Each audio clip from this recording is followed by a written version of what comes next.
Hallo. Neuzugang. Ich helfe dir. Danke. Bin gleich da. Zara ist krank. Wir sind heute nur zu zweit mit der Erstsemesterschülerin. Ich habe sie vermisst.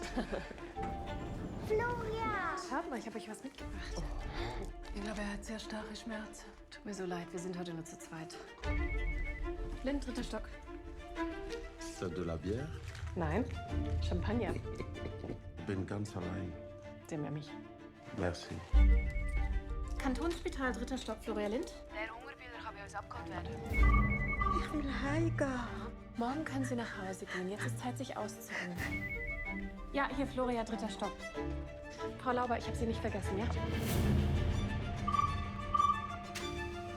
Ich glaube, ihm geht's nicht so gut. Hallo, ich bin gleich bei Ihnen. Ich komme nachher gleich zu Ihnen. Für was hat man eigentlich eine Privatversicherung? Eine Stunde lang warten muss, bis sich jemand um einen kümmert?